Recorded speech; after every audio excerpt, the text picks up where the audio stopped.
Grit Studio is a content-first digital marketing studio. We're a boutique agency and we're headquartered in the DC area with employees all over the country. And we provide everything from all content creation, from copywriting through commercial production. And then we do the ecosystem of marketing. So email marketing, social media marketing, influencers, affinity, all that good stuff, campaigns, the fun stuff for brands. It's a lot. I looked at your website. I It's a was a lot. little overwhelmed. How many employees do you have? So we're 10 now. Okay, so 10 people can do all that? Amazing. Just really Yeah, the way that we think about it is we're a brand's outsourced marketing arm. A lot of times brands come to us when they're either seed funded or Series A funded, and they haven't quite hired headcount. So they need strategists and they also need doers and they also need analytics to report back to those investors. Are able to get really involved in the brand and live in the brand and be like their actual outsourced team. That's wonderful. Yeah. So I want to talk straight up about funnel marketing. It's something that you said that you would talk about, and it's something really interesting to me, entrepreneur that's moving into a space from a place that funnel marketing really wasn't a thing for my core business. Teach me, tell me everything. So the concept is that when you market, you have to market to the full funnel. So that means that at the end of the brands that we work with are typically retail brands, right? So at the end of the day, the ROI is sales, right? Dollars in the bank from sales. So the idea is that you have to get people to convert, but to convert, people have to have thought about you, which means they have to know about you, and to think about you and to know about you, they have to have heard about you. So that's the flow, that's the backwards flow. So when you think of the funnel, what you get is you have awareness on the top, consideration in the middle, and conversion on the bottom. And you have to work a customer all the way through that funnel, often many times through those first two phases before they become a converter.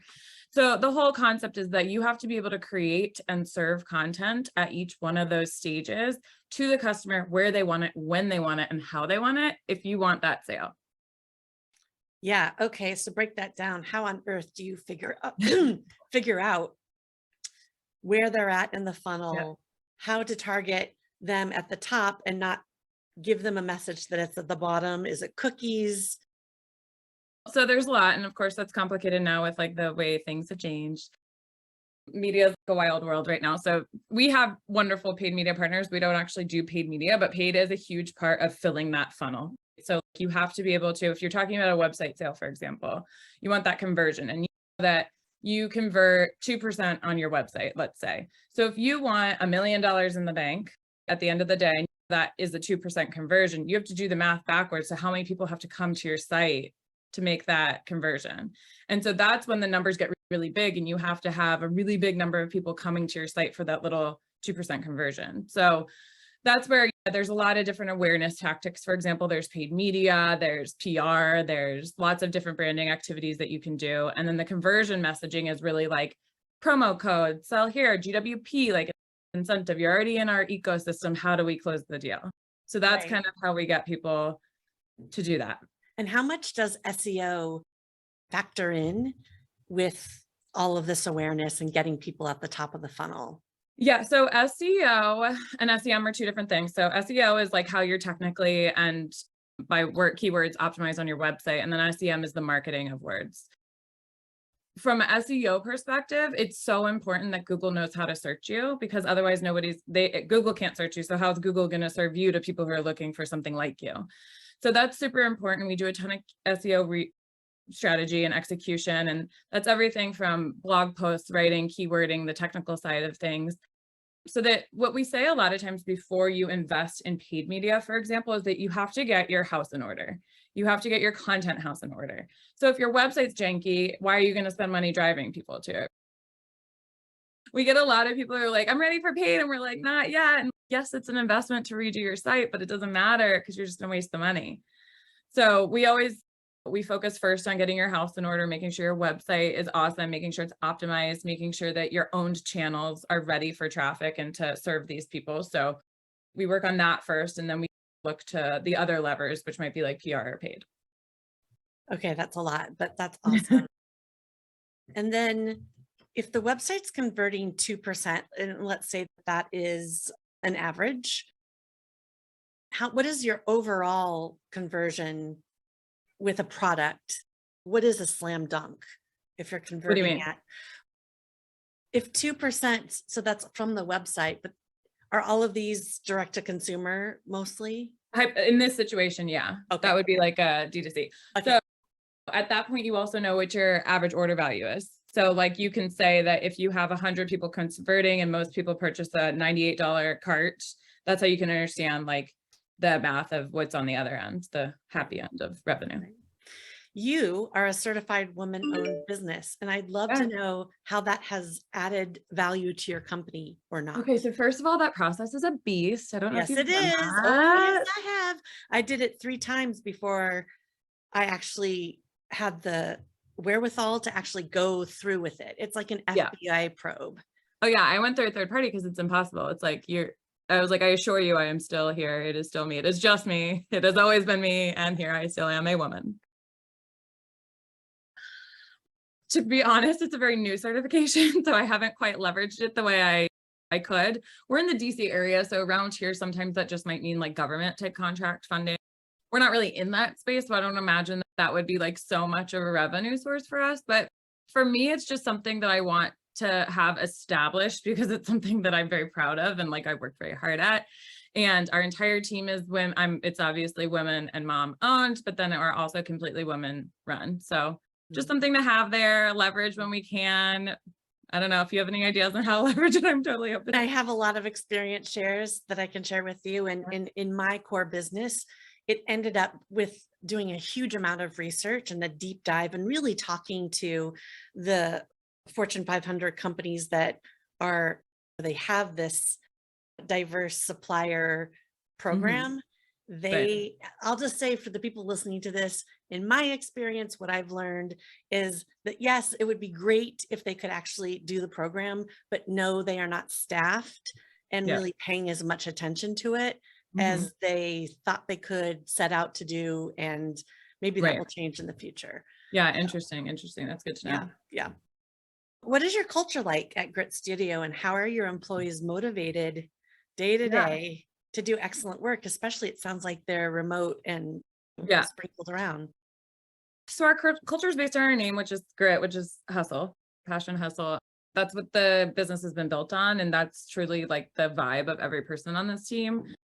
We're scrappy. And what I mean by that is that we are efficient and we get shit done and we're not full of frills. Like we truly believe in the economy of content and sustainable content. If you create this beautiful piece of content and you just have it be a blip on the radar, what was the point? That was such a waste. So we think everything through the content ecosystem.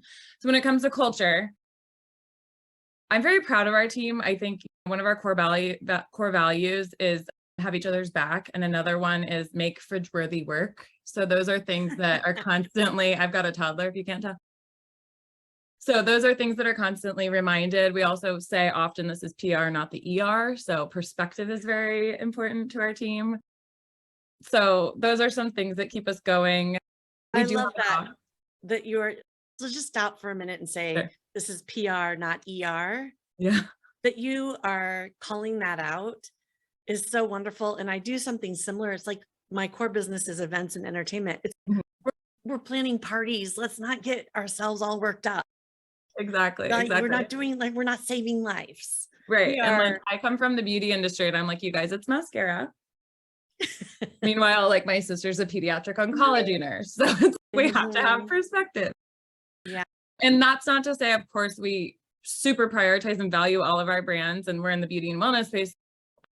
They are top priority to us. But at the end of the day, these things are not emergencies. We can take the time to think them through and be strategic and have a little bit of grace and perspective. I worked an ad I worked at an ad agency 20 plus years ago. And I remember I was a project manager, but the graphic designers, the creative designers, the mechanical artists, they would stay till midnight or 2 to get a shelf Yeah, talker out. And I'm like, what? I What's know. going I on know. And here? I am very I started this because I wanted a change. And I think it's very clear to my team. We're constantly like, how's your bandwidth? What do you need? Who needs Yeah. support? Where are we? It's known to everybody that everybody is super special and very talented and great expertise, but there's nothing that any of us do that somebody else on the team can't also do. So to be able to have that support and know like you're not on an island, there's Mhm. somebody there to help you and support you, I think is really important. We do have an office space actually in the DC area. So Do you actually go to it? yeah. Oh yeah. There's our DC team is always here and they don't have to be. They're supposed to be here one day a week and most of them come in most days. But I think this is like the extrovert team here in DC. Exactly.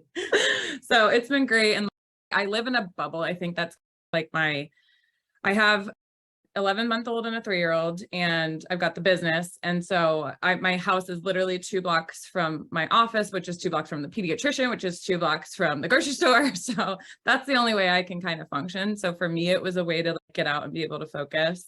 And then it turned out that we were able to hire some local talent, and it's been a really fun environment for us. That's brilliant. I actually also lived very close to my office when my daughter was growing up. It makes such a difference. It does. And finding like perceiving of people, my employees actually commuting any amount of time seems like such a waste of time. It does. It does. And like at the same time, I do think there's, again, like it's a choice and we do everything virtually with the rest of our team, but it has been a fun thing to like, because we also do photo shoots and like all the gears here and stuff. And like we'll film TikToks here. So I am all about like flexibility and remote life, but it's nice to have this hybrid kind of life. And then we do two retreats a year. So like on the 19th, we'll go to Austin for a week and the whole team will be together and do Is it a working retreat or is it? So I think we did like too much work at the last retreat. So that was like the feedback. So this time it's like Camp Grit.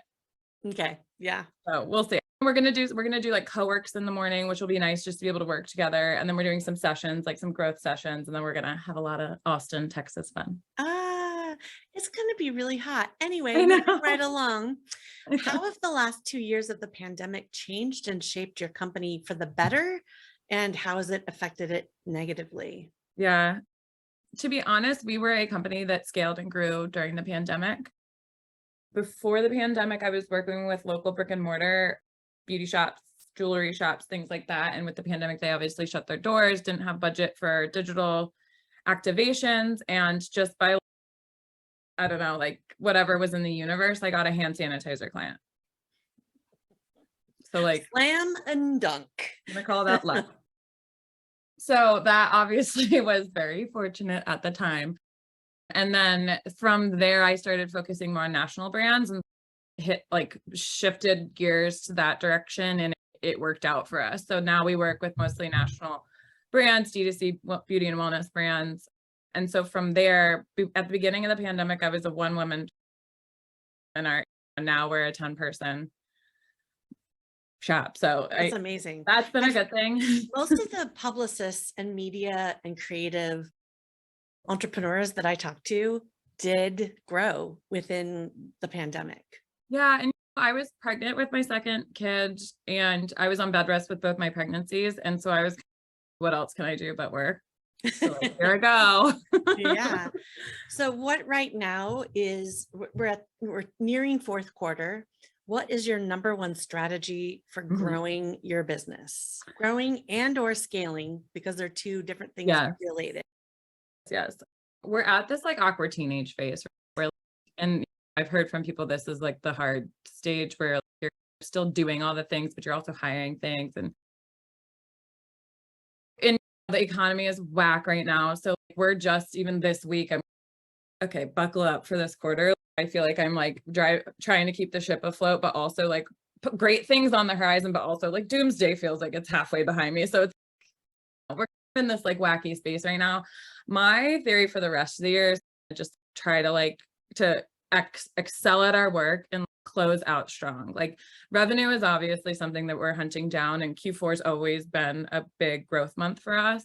But right now I just want to lock it up, make sure that we're elevating everything, doing really amazing work through the end of the year and come out on the other side.